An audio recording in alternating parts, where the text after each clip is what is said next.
నగరంలో జరిగిన రాష్ట్ర కార్యవర్గ సమావేశం కొన్ని నిర్ణయాలు తీసుకోవడం జరిగింది. నిన్న సాయంత్రం నుంచి జయప్రకాష్ గారు ఆ చర్చల్లో పాల్గొన్నారు.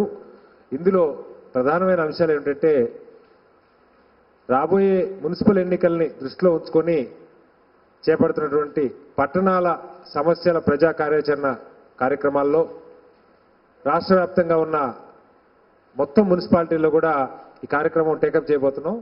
అందులో ఆ మొత్తం కార్యక్రమాన్ని మానిటర్ చేయడం కోసం 14 మందితో కూడినటువంటి ఒక కమిటీని రాష్ట్ర కార్యాలయం నియమించింది.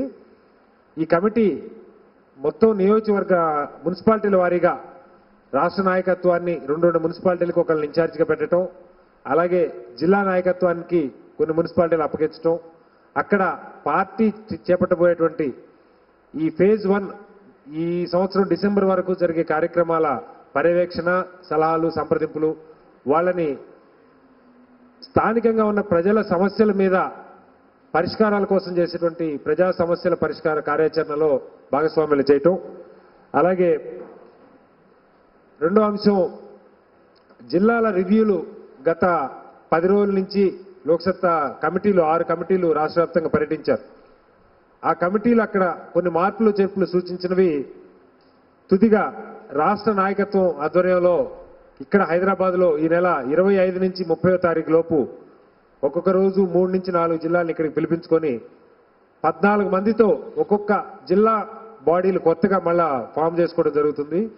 ఎందుకంటే స్థానికంగా చాలా బలమైన నాయకత్వం ఎన్నికల సందర్భంగా పార్టీలోకి వచ్చిన కారణంగా ఆ కమిటీల్ని మళ్ళా రీస్ట్రక్చర్ చేసుకొని ఇప్పుడు ఈ నెల 25 నుంచి 30 లోపు ఒక్కొక్క జిల్లాకి 14 మందితో కూడుకున్నటువంటి ఒక నాయకత్వ బృందాన్ని ఫైనల్ చేసుకునే కార్యక్రమం జరుగుతుంది. 29న ఆ 6 రోజుల్లో 29న మాత్రం ఆ ఉత్తరాంధ్ర జిల్లాల వరకు, కాకినాడ కూడా కలిపారా, ఈస్ట్ గోదావరి, విశాఖపట్నం, విజయనగరం, శ్రీకాకుళం 4 జిల్లాలకి వెస్ట్ గోదావరితో కలిపి 5 జిల్లాలు విశాఖపట్నం కేంద్రంగా, మిగతా అన్ని జిల్లాలకు మాత్రం హైదరాబాద్ కేంద్రంగా ఆ పార్టీ రాష్ట్ర నాయకత్వం ఆధ్వర్యంలో రివ్యూ ఉంటుంది.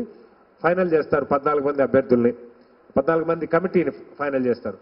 ఇది గత 2 రోజులుగా రాష్ట్ర నాయకత్వం ఇక్కడ వర్కింగ్ కమిటీలో చర్చించి పూర్తి స్థాయిలో రాబోయే మున్సిపల్ ఎన్నికలను దృష్టిలో పెట్టుకుని పార్టీని ఉధృతంగా నడిపించే దిశగా తీసుకున్నటువంటి చర్యలు. లో ఒకటి జిల్లాల వారీగా క్యాంపెయిన్ ఒకటి ప్లాన్ చేస్తా ఉన్నాము.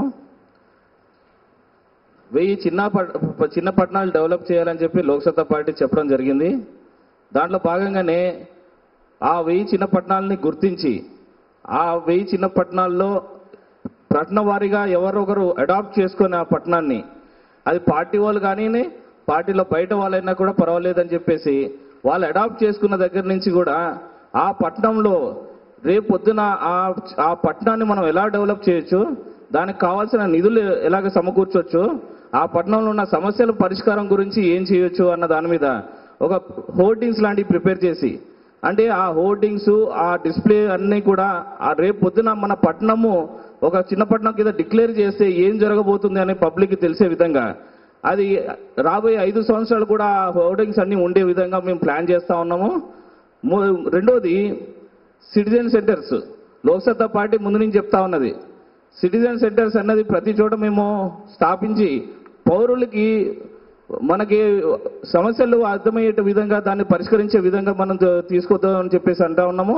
దాంట్లో భాగంగానే మేము ప్రతి కాన్స్టిట్యున్సీకి మొదటి విడతగా ఒక సిటిజన్ సెంటర్ స్థాపించాలని చెప్పేసి నిర్ణయం తీసుకోవడం జరిగింది. అదేవిధంగా ట్రైనింగ్ ప్రోగ్రామ్స్ కూడా రాష్ట్ర లెవెల్ నుంచి తీసుకొని జిల్లా వారీగా కాన్స్టిట్యున్సీలో కూడా మొత్తం నాయకత్వానికి అంతటికి ట్రైనింగ్ ఇవ్వడము, లోక్సత్తా సిద్ధాంతాల గురించి చెప్పడము, వాళ్ళని రిసోర్స్ పర్సన్స్ని కూడా ఐడెంటిఫై చేసి జిల్లాల వారీగా వాళ్ళు మండలంలో గ్రామాల్లో కూడా వాళ్ళు ట్రైనింగ్ ఇచ్చే ప్రోగ్రాంగా వాళ్ళకి మేము ఇక్కడ ఆ ప్రోగ్రాం తయారు చేయడం జరిగింది. మూడోది రేపు రాబోయే జిహెచ్ఎంసీ ఎలక్షన్స్లో కూడా ఇప్పటి నుంచి మేము క్యాండిడేట్స్ అంతా ఐడెంటిఫై చేసి ప్రతి డివిజన్ లోపల వచ్చిన అప్లికేషన్స్ అన్ని కూడా మేము స్క్రీనింగ్ చేయడం జరిగింది. ఒక గట్టి పోటీ నెలకొనడం జరిగింది. తొందరలోనే 1-2 రోజుల్లో మేము జాబితా కూడా రిలీజ్ చేయడం జరుగుతుంది. సో ఈ అంశాల మీద మేము చాలా క్లియర్గా మేము డిస్కషన్ జరిగి రాబోయే రోజుల్లో లోక్సత్తా పార్టీ ఏ విధంగా మనకు ముందుకెళ్ళాలి, కార్యాచరణ ఎలాంటిది అన్న దాని మీద మేము కూలంకషంగా డిస్కస్ చేసి దాన్ని రూపొందించడం జరిగింది. ఈరోజు సుప్రీంకోర్టు గ్రేటర్ హైదరాబాద్ ఎన్నికలకు సంబంధించి క్రిమిలేయర్ అంశం కోసం ఎన్నికలు ఆపాల్సిన పని లేదని ఆ ఒక్క అంశంలో స్టే వికెట్ చేయడం జరిగింది. అయితే డివిజన్ల డీలిమిటేషన్ కానీ అలాగే రిజర్వేషన్ మీద కానీ తుది నిర్ణయం హైకోర్టు అని చెప్పి ప్రకటించడం జరిగింది. కాబట్టి మేము కోరేది రాష్ట్ర ప్రభుత్వాన్ని ఎప్పటికైనా సరే ఎన్నికలు జరపాలి అన్న చిత్తశుద్ధి ఉన్నట్లయితే రేపు 28వ తారీఖు సుప్రీం హైకోర్టులో కేసు హీరింగ్ వచ్చే లోపు ఈ డివిజన్ల డీలిమిటేషన్ సరిచేయటం, ఓటర్లలో విపరీతమైన వ్యత్యాసం లేకుండా, ఎందుకంటే 12,000 ఓట్లు ఒక చోట 90,000 ఓట్లు ఒక డివిజన్లో ఉండటం ప్రజా ప్రాతినిధ్యానికి అవరోధం. కాబట్టి ఆ డివిజన్ల డీలిమిటేషన్ని సరి చేసుకుంటూ రిజర్వేషన్లు కూడా ఏ రకంగా చేశారన్నది ప్రకటించి మొత్తం అంశం అంతా కూడా పారదర్శకంగా చేస్తారని, ప్రజలకి హైదరాబాద్ నగర ప్రజలకి వీలైనంత త్వరగా ఎన్నికైన ప్రజాప్రతినిధులు ఉండేలాగా ప్రభుత్వం చర్యలు తీసుకోవాలని డిమాండ్ చేస్తాం.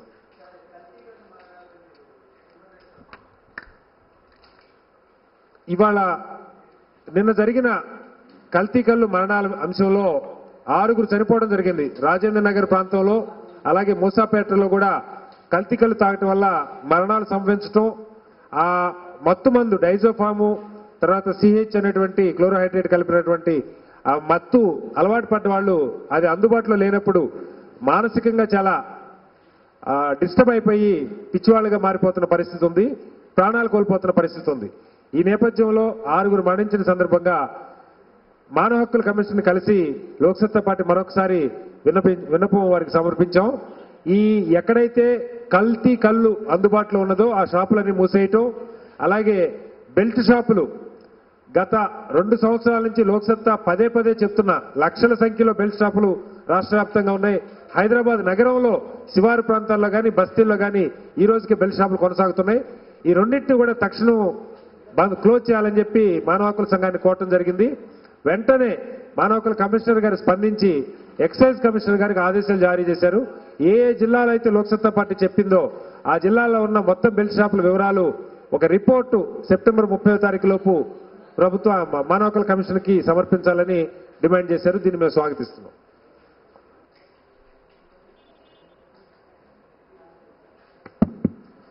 ఏమన్నా అడగాలంటే మీరు అడగవచ్చు, ఏమన్నా ఇష్యూస్